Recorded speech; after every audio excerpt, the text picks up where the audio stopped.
Well, first of all, thank you all for having me today. I've given presentations and taught classes before, but not specifically on this topic. And I'm an entrepreneur that's kind of just now coming up for air. So to be able to talk about this when it's still fresh in mind, I hope will be helpful to you, but it's also really helpful for me to process sort of what I just went through in the past year.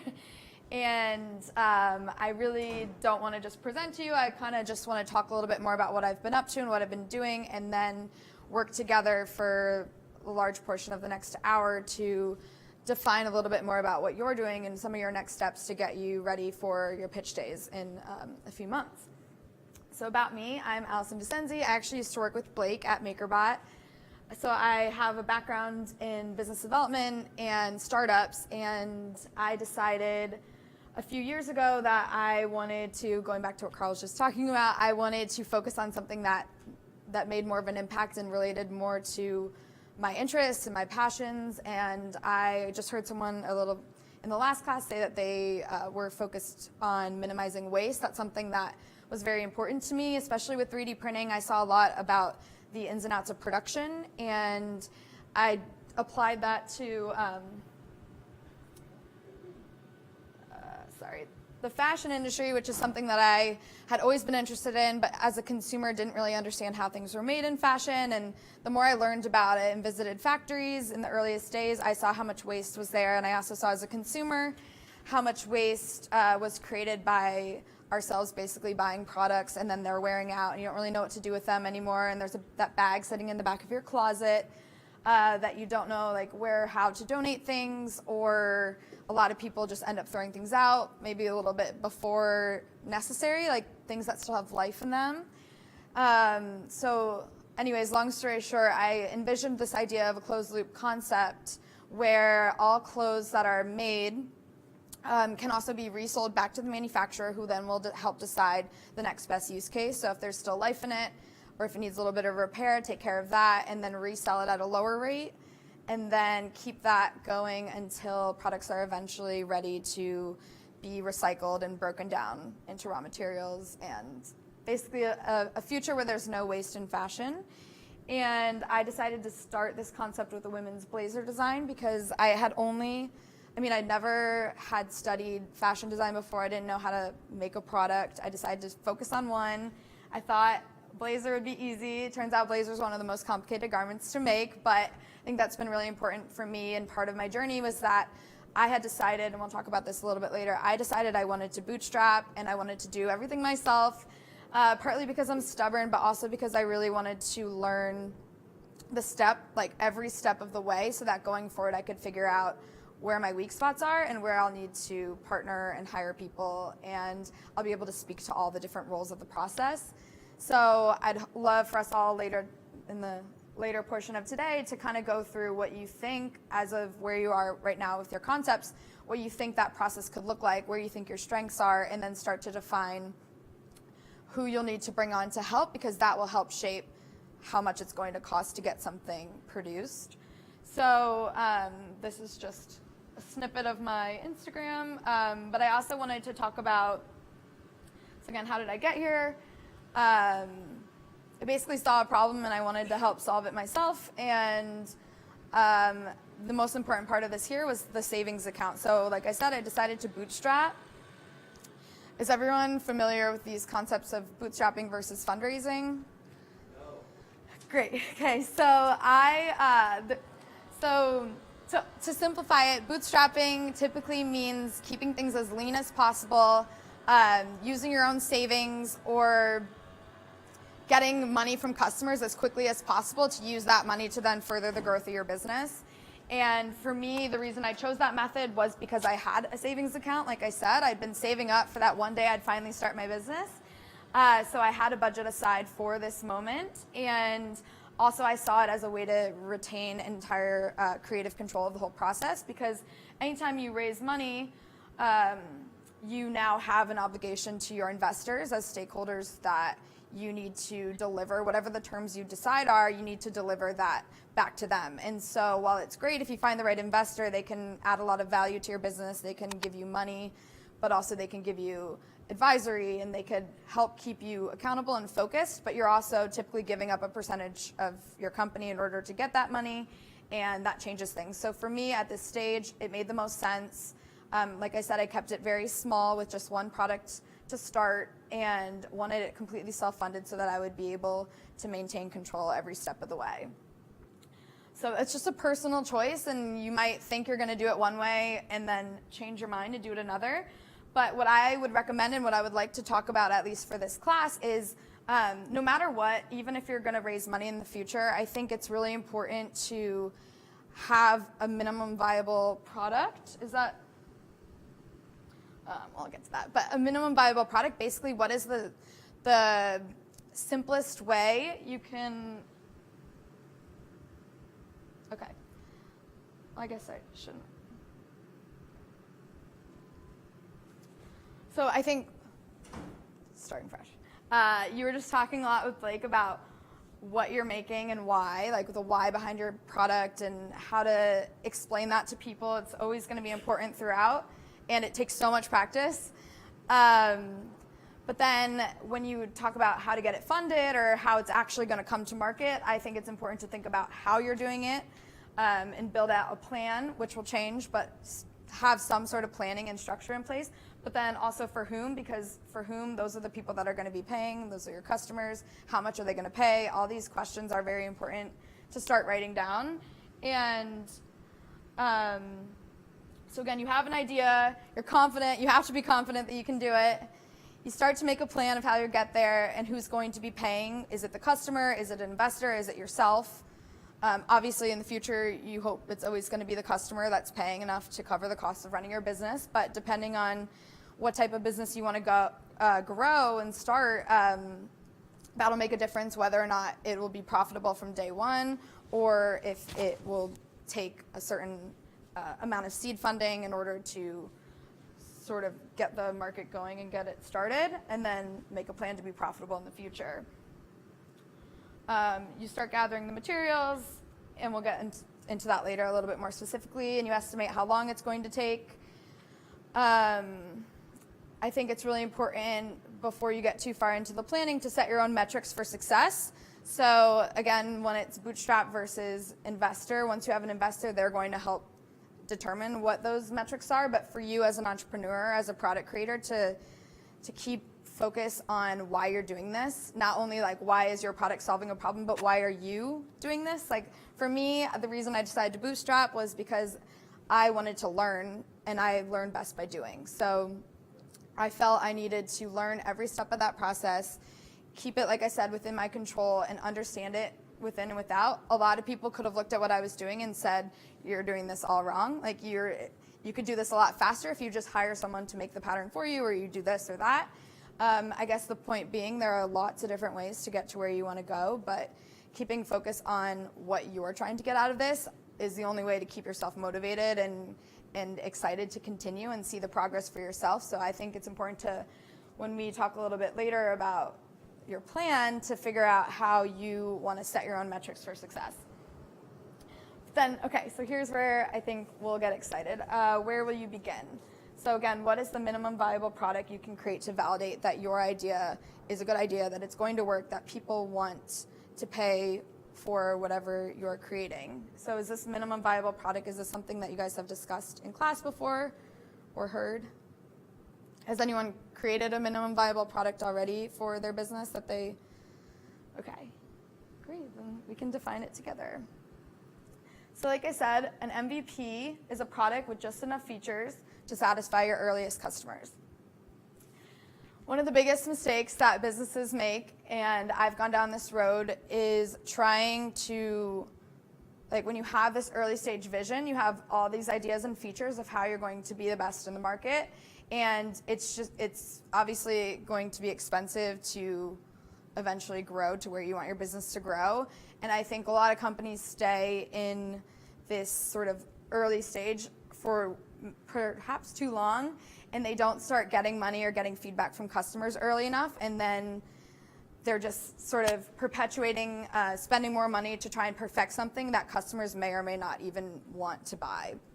So the way to help minimize this is to create, or minimize the risks is to create a minimum viable version. So if it's a physical product, I brought my minimum viable product that I had, and I'll explain why it was important. It could be a physical product, but it could also be sort of a mock-up of a website of what you're trying to create, because you might not be creating physical products. And the whole point is to get your message across, get your value proposition across. And then I think what's really important here is to get people to do something. And once you can show that your target audience, like I said, for whom you're building, once you can show that they are doing what you want them to do with your product and not just saying they'll do it, because that's a big difference. A lot of people will say they'll buy something. So for example, I would show this blazer and people would say, oh my gosh, this is so beautiful, I would love one. But you don't really know if they're being honest, because a lot of people are going to be nice to your face and they're going to say one thing, but when it comes down to it, who's actually going to be buying it, at least your earliest products, and how much are they willing to pay? Because again, not everybody's going to be willing to give that feedback directly to your face. So having a way for people to interact with your product in real time, in the real world, will give you a ton of feedback, you and your co-founders or whomever you're working with, if you're working alone. It'll give you, the more information you can get and build and change your product accordingly will help strengthen not only your product, but also strengthen your pitch if you are trying to raise money, to prove it's not just about here's what I'm going to do, here's what I'm going to do. It's here's what I've done, here's what I have to show, here's how customers are reacting. And again, I think it strengthens a pitch. So no matter what, if you want to bootstrap and go through the whole process yourself, funding, or if you want to raise money, I think having a showpiece or having a minimum viable product to show your progress is going to be very important. And if there's any way you can get something going before April to be able to show. I've been to a lot of pitch competitions before, both as a pitcher and as a judge. And typically the people that win are someone who's shown something and have something to show, because the biggest mistake I've made along this way, or the biggest learning, is that no one can see what's in your head. So even if you think that you're very clear about what you're doing or what you want to do, the more you can show just makes it easier all around and make your life so much easier. So when it came to my blazer, I wanted to bring this around to show you not only that I had a physical minimum viable product, but also to show the difference between what was the original design that I just had made like as quickly as I could, as you know, the only way I knew how at the time, to then what became the final product. And there are a lot of differences involved. But then also wanted to work together for the second portion for you guys to envision what your minimum viable product could be, and how much you think it will cost, how you're going to start getting it produced, and any questions you might have. And then I think we can help each other sort of poke holes in what we think we need versus what we could actually do that might be simpler or more efficient. So again, I would love to hear from you more specifically about your projects and if you envision them being funded versus bootstrap. But if you are at all thinking, or for the sake of this exercise, we could talk about which portion will be self-created, or so let me think where I'm going. So again, you start with like, what's your idea? How is it different from what's out there? What's unique? Who's going to like and want it? And again, using an MVP process to try and prove that people aren't just saying that they want it, but they actually are already buying it or getting pre-orders or things like that.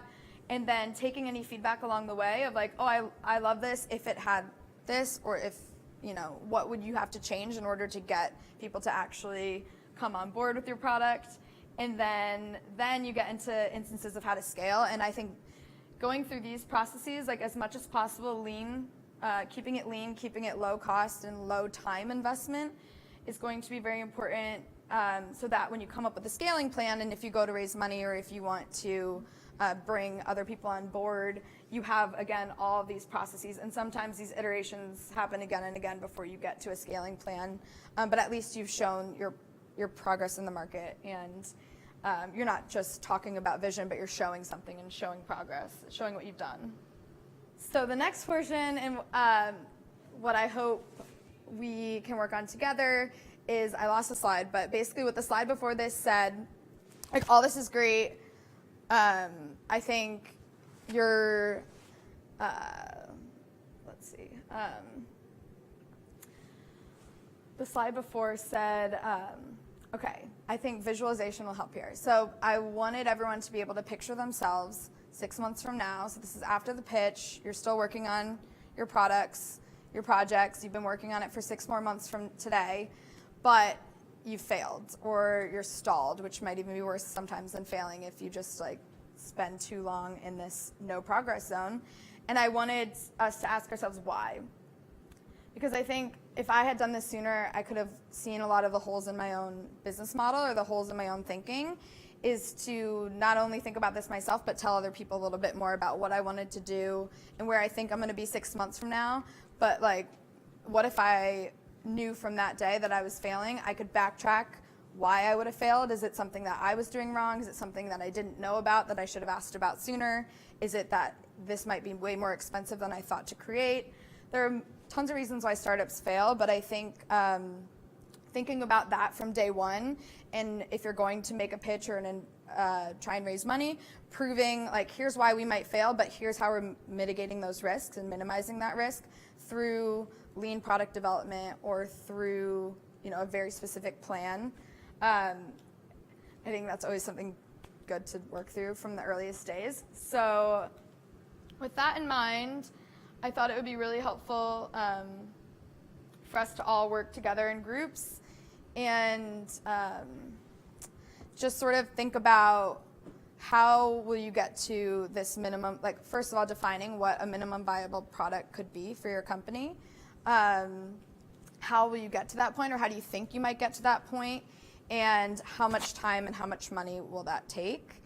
I know these could be, depending on where you're at in your process, it could be very abstract and you're just sort of making it up based on what you think, or it could be very specific. You've already done some research or done some projections, but I think just setting out a little bit more about what, again, what you're setting out to build and how you're proving that someone is willing to. Allison, I have a question. Do I have to have this for the pitch competition in April, or can I kind of wing it? That's a good question. Again, well, who are you pitching in April?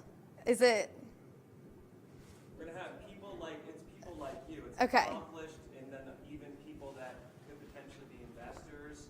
And then you're also just what they're doing is they're also, since it's an educational thing, so it's not like you can only pitch if you're actually going to go to manufacturing or whatever. It's also an opportunity to get feedback. The president, to get feedback, to get your exposure, and to have that so that you can tell people you completed this program. Mm-hmm.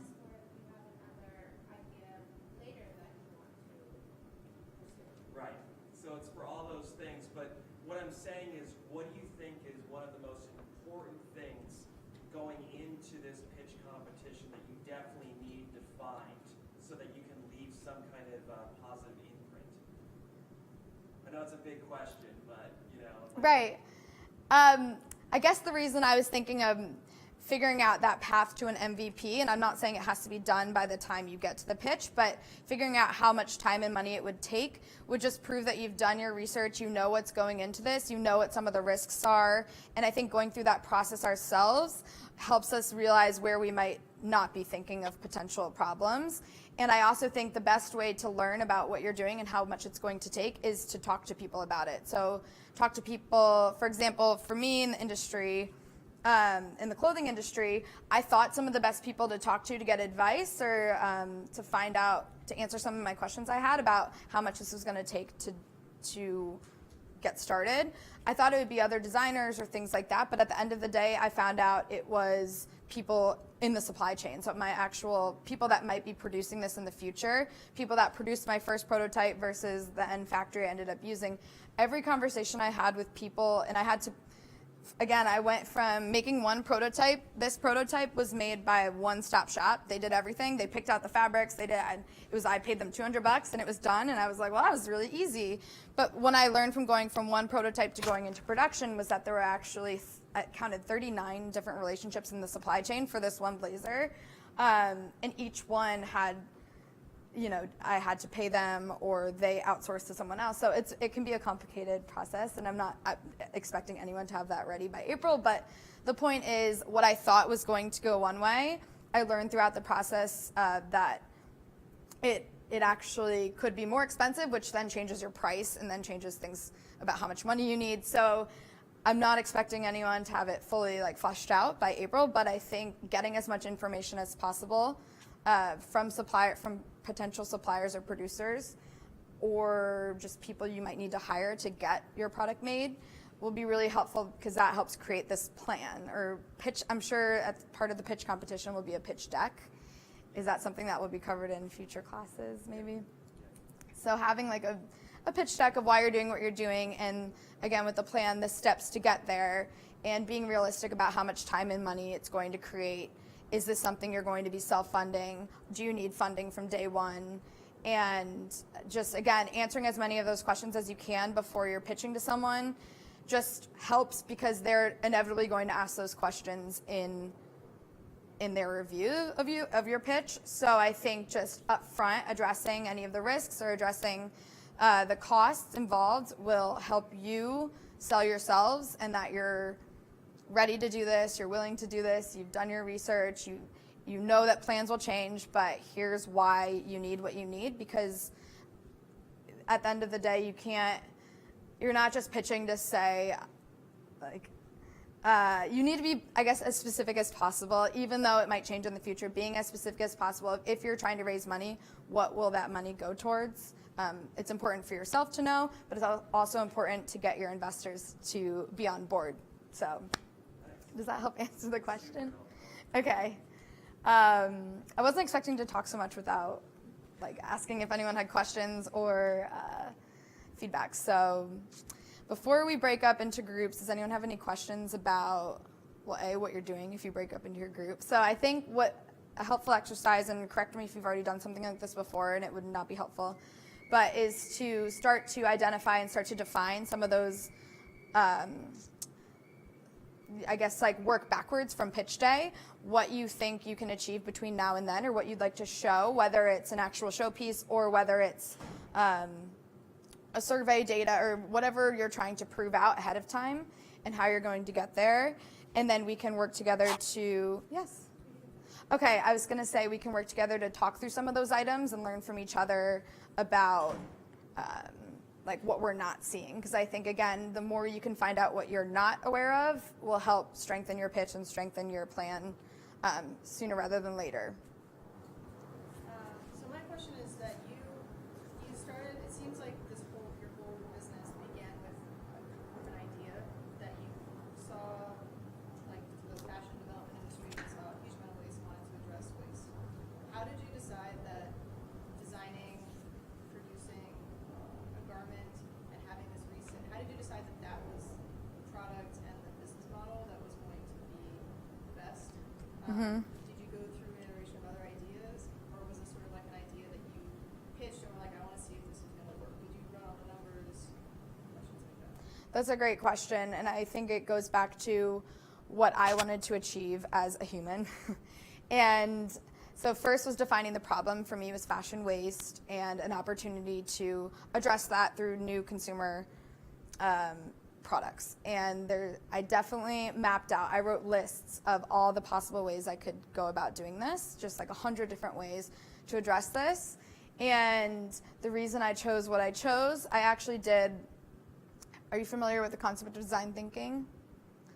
So that sort of goes back to this minimum viable version too. I did that on myself, and I said, what problem am I setting out to solve, and what am I interested in? What do I want to learn about? And where does this all fit together? And that's how I ended up on product development of an actual physical product. For me, I felt the most comfortable learning that way. Like there was a tangible thing that I could focus on that I knew, like from start to finish, like I could figure out what the next steps would be. I was afraid as a first-time entrepreneur of scope creep and of coming up with a concept, because I have a bigger plan than just doing one line of blazers, but I wanted to keep this first iteration, this first couple years of development as small as possible while I learn and flesh things out, because I thought if I went too big, have a hard time focusing, because I have a hard time focusing and I know that about myself. So keeping something that was tangible, that I knew I could charge people for in the end, was really important to me. I wanted to make a consumer product because I came from consumer products where we made 3D printers, so I knew that industry.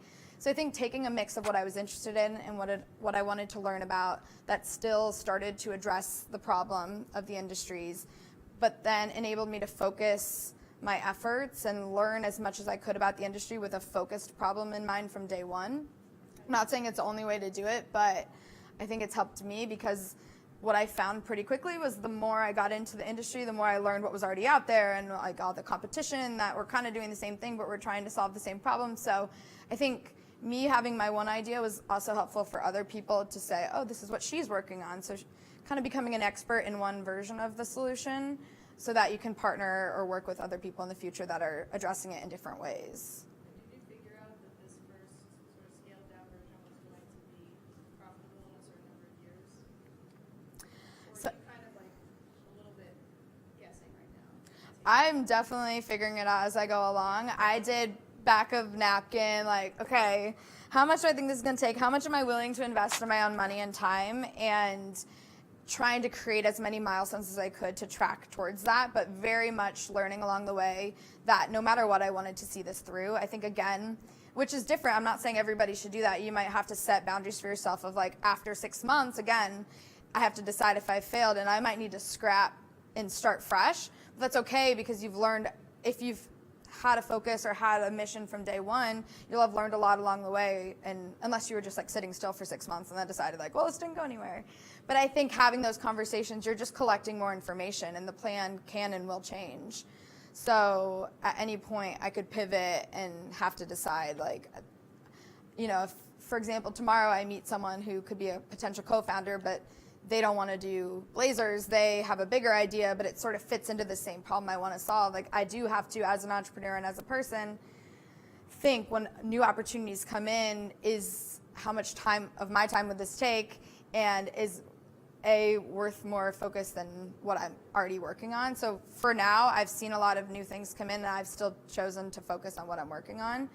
But yeah, I think being conscious of what other opportunities are out, it's important to not just like overcommit to something that you miss out on a bigger opportunity. But it's also finding out the balance between, there are so many opportunities and always more, and sometimes it can feel, if you've heard of the concept shiny object syndrome, which is basically like there's always a new, like, or I could do that, or I could do that. And I think doing a little bit of everything, at least when you're starting out, I found does not work. Like, I thought, oh, I'm doing a blazer, well, I'm already doing it, why don't I just make a small collection?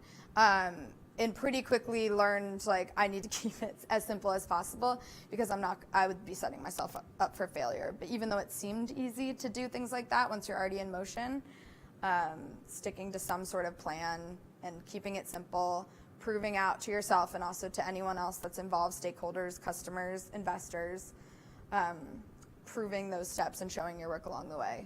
Yeah. Can you speak a little bit more to the business model development, especially as you're trying to do something that's disrupting an existing, efficient way for people to get fashion that is very wasteful? So you're trying to make money, but you're also trying to do good, but the system is set up to just be efficient. I mean, just to be making money. So. Yeah, I think that's a great question. Sorry? Are you making money yet, or? So I'm making money. I set up my pricing that I make money on every blazer, no matter what. I chose to focus my initial funds on, like I said, I set aside a budget of my savings of how much I wanted to or I was willing to risk to see this come to life. I chose to focus that on getting a small batch produced, because by going from 1 to creating 100, which is essentially what I did, I was able to cut down the cost per unit by doing that, but also see that process through. I could have taken that money and just gone with my one prototype, and I've seen people do this successfully, take pre-orders just through word of mouth or through Kickstarter or something like that, take pre-orders and then go to production. My biggest fear in doing that, I'm not saying that's wrong, that's worked for a lot of people. The reason I chose to not and to focus on product development was I felt as producing was my weakest point, and I needed to prove to myself and to others that I actually could produce a high quality product at the price point I was expecting that makes money as soon as I sell through, or I have to sell through, say, half to then make all my money back. And I felt more comfortable doing it that way. So I think figuring out where you feel the most comfortable investing your time and money towards, that's what helped me shape my business plan from day one. But yeah, I could have taken that same amount of funding and put it towards marketing of a single prototype and gone about a whole different way. So I think, yeah, choosing to focus on one. Is it worth to explain to the investors or to the people that you're speaking to the process which you're manufacturing your garment? What do you mean by process? What I mean by process is that because depending on what you choose, it may lower the cost to create the unit. Is it worth explaining that process, or is it just be like, oh, this is how much I expect to pay per piece, this is how much you expect to make, and you say it's because of design, and then you just have to take it like that, or is it worth to have like, this is going to be made in this country, this is why Right. cutting costs. Like, is it worth explaining how are you cutting costs on your product or your first run?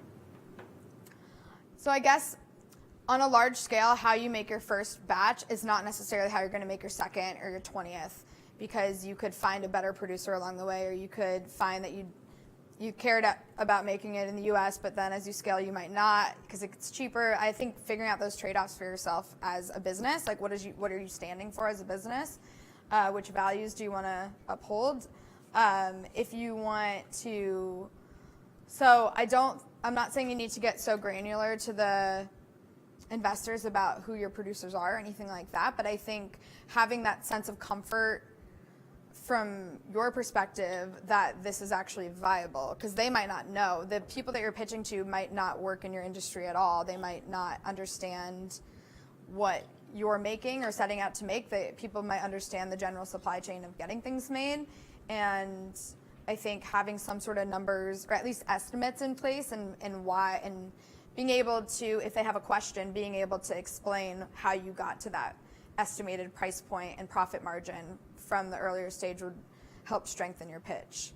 But I think what was important to me in the learning process was that the cost of one prototype didn't matter as much, at least when it's a garment. Obviously, if your prototype is really expensive, $10,000 to build a website prototype, like you might be more concerned about if that's worth it. But for me to invest, say $200 to get one jacket made, or in the US it's like $400 to get one prototype made, that was worth it to me for the short term to prove that I could do it and have something to show for people to try on and me to get feedback that way before going into production. But I knew that my unit cost would be a lot lower in the production round. So the prototyping costs aren't as important unless, again, it's extravagant and you don't have enough money to even fund your own prototype, which is fine, and a lot of people can raise money to do that. But does that help, kind of, or did I confuse even more? More or less, but then I have one more question. Sure. Maybe not, it doesn't apply to your garments, but certain products have multiple functions, and there's definitely a function that blazer does. Let's say you're trying to keep it warm at a certain temperature, but then there's also a certain appearance that you wish to have. There's many prototypes you take on. Where's you draw the final prototype, the line where you just put all these functions together? Right. Or do you just pick your minimum viable product? MVP is like a more earlier one, just an appearance prototype. Like, I'm just wondering, like, what's the bare minimum that I can do to convey clearly to my investors? Okay, so I think it's important to keep in mind what industry you're entering and what's most important to that customer. So I found through my research and my own experience in the fashion industry that the most important aspect was how the product looked, how, at least with this type of product, of course you can, like a blanket or like a sleeping bag jacket, something like that, that's much more multifunctional. Maybe the appearance doesn't matter as much, but for me to be able to sell to the client that I defined, which was a woman with certain amount of disposable income living in New York City, what is that customer, and being really specific about this customer persona and what is she willing to buy and what other products is she buying and what's most important. I found through a lot of different conversations and focus groups essentially that it did, like the story of the product mattered a lot less than the product itself and the price point. So those were the two things that I had to optimize my decisions for, I guess, was like, how am I going to make a good looking product that this audience is willing to buy for the price that I need to sell it at to make money. So for me, that's how those things became more important than add-on features, which were like a nice to have, but not as necessary, which would add costs. So for example, like having this, I had to make a decision, like, again, this is like napkin sketch, but adding a pocket inside to me was important because it gave me like another thing that set my product apart from other people. It added a few dollars per jacket to be able to produce, but I felt it was important enough to include so that I could have that as a selling point feature. But then there's always the fear of scope creep, and there's a million features you can build, right? And I think that's why, again, it's more important what people do with your prototype than what they say they want, because people are always going to want something more or want it to be cheaper, but if they're not doing what they say they're going to be doing, then I think you can just go down a rabbit hole forever trying to perfect something that is not possible or not necessary, and that is where it goes back to the minimum viable product and figuring out that balance. And you can really only learn by doing it and then getting feedback, and then it's like a constant reprioritization of that plan based on feedback. Mm-hmm. I want to know, in the beginning, are you the only one to work on this, or you have other partners or people? So I decided to do this on my own as a solo entrepreneur because it started out as a side project while I had a full-time job. And like I said, I always wanted to start my own company, so I had an amount of savings that I wanted to put towards it. Obviously, I've had a lot of help along the way because I had to work with, and for me, making this particular supply chain, my biggest help came from producers and suppliers. So I didn't need necessarily to hire anyone for that. I just outsourced a lot of the work to people like that based on my direction. Yeah. The reason I ask this question is because right now I also work on the project by myself most of the time.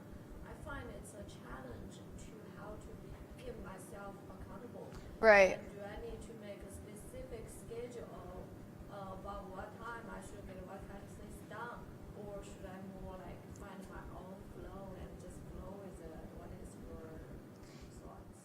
It's a great question. I think I was really way too hard on myself in my first year of setting deadlines and timelines that I honestly just didn't know. In my head, I thought, okay, it should take me about 3 months to do this, or I got feedback from people saying it took them 3 months, or so I tried to make timelines, and I think I had a quote in the presentation that says, plans are useless, but planning is indispensable, and I found that to be the case of just continually writing out the next steps and then figuring out what the unknowns are to get to those next steps, and then how are you going to figure those unknowns out.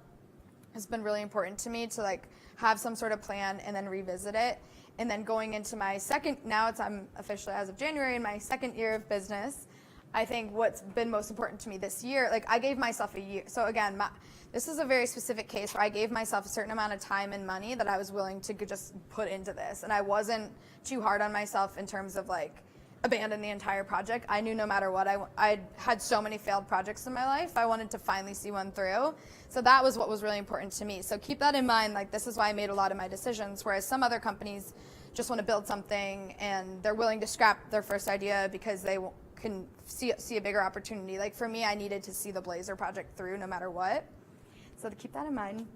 But yeah, year 2, I decided I needed to be a lot more scheduled in what I was doing because although it's important to allow for like serendipity and things to come that you couldn't have scheduled, I think to make myself feel like I was tracking towards a goal, just to have some sort of like schedule for myself and balancing my time and trying to be smart about how I'm using my time has been way more important for me in year 2 than I set aside time for in year 1. But I think the biggest learning here was like I was setting unrealistic deadlines and goals for myself, which was it made me feel worse when I didn't hit them, but really they were arbitrary because I was making them up without having all the right information because I didn't know yet since it was the first time I was doing it. So I think as a first-time entrepreneur creator, just being like more generous and with your time frames and And then the other most important thing, I think, for accountability wise, is just talking to other people that also are working on projects, whether it's your classmates or your family, if you're willing to like talk to your family. Sometimes people don't want to talk to their family about this until it's ready, kind of thing. I get that too. Because I think being careful about who you're talking to, because you're probably going to get a lot of input and advice, and not everybody is in your exact shoes and would make the decisions you're making. So that's been a big learning experience for me as well, is taking advice and like absorbing it, but not being intimidated by it, and not just changing my path based on a couple people's advice because they might not have the same interests or goals or experience in mind. And so I think having like a small support system of who you're keeping track with and you're keeping each other accountable has been really helpful for me. Other friends going through it for the first time, or people, mentors that have gone through a similar process before, even if it's not the exact same project. Like people who knew more about manufacturing than I did.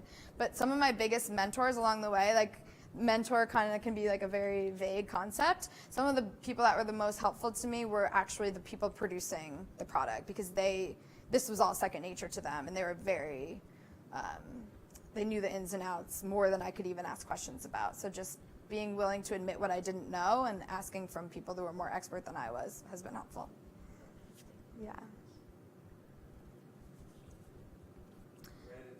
Okay, I think one more question. Yeah. I think we walked in like a minute into your presentation, so I just wanted to ask. I Okay. have 2 questions about your actual like product and stuff. I walked in when you were talking about like fashion waste and recycling, and so like how does your blazer fit into that? Sorry. Oh no, it's a great question. So, long story short, I had an idea. The idea was around. So similar to Patagonia. So I was a huge fan of Patagonia, and I read all about their business practices many years ago when I first was out of college and thinking like eventually I'll start my own company. That was one that I've always looked out to as an inspiration. But then as I got further into my career and approaching the stage of feeling ready to work on my own business, I noticed that while they'd been practicing these concepts for over 10 years, not a lot of other companies in the clothing industry have. So I saw the opportunity and the need. So I guess figuring out what the problem was in general, which is fashion waste, but more specifically, my solution to that problem was how do I create products that aren't currently on the market, that are at an accessible price point for my target audience, and that I wanted myself. So I really love blazers and had a hard time finding them. So it all kind of fit together into this one product, which may not be the case for depending on what industry you're entering or what you want to work on. For me, it was very much a personal decision on what is one thing that I know I want to buy and at a price point I would buy it at, and how will I backtrack to create that one product. So the goal for me was to learn the supply chain in and out and develop my own, but then also to use that as a proof of concept for a larger business plan, which involves not just my products, but how do we help other brands. So did you hear the part about the closed loop economy? So basically working on buybacks and things like that. I thought if I could prove that out myself, I would be able to then work with other companies and other products that also fit the mold and kind of in the future, like work together on those types of things to expand it beyond my own. But in order to do that, I wanted to learn the ins and outs myself first and prove out some of the kinks, get a lot of feedback. And so the blazer, like this is my minimum viable product, was the first blazer, but really the whole blazer concept is that's a minimum viable product in and of itself for a future vision. So your long-term goal is like partner with other people to like, for I guess, is it to use like recycle materials for? The long-term goal would be to work with other companies on women's wear to start, say, where everything that's purchased can also be resold to the company. And this is the part that I'm figuring out now, and this is not live in market or anything, so I'm just telling you about my part of my process. Is it a need for a separate retail business, an online e-commerce site where all these groups commence? Is it a B2B service where I just help with the logistics, or whatever company I could build in the future helps with logistics and brands? But essentially the main premise is owning the resale market for a product. So does that help make sense? Okay, yeah. Yeah. So like there's like So your laser is the product of your learning process. Exactly. Of the next step that you're planning to take. Exactly. It was a way for me to learn, but also try and make something that has the potential to make money from the earliest stages. Yeah. Okay.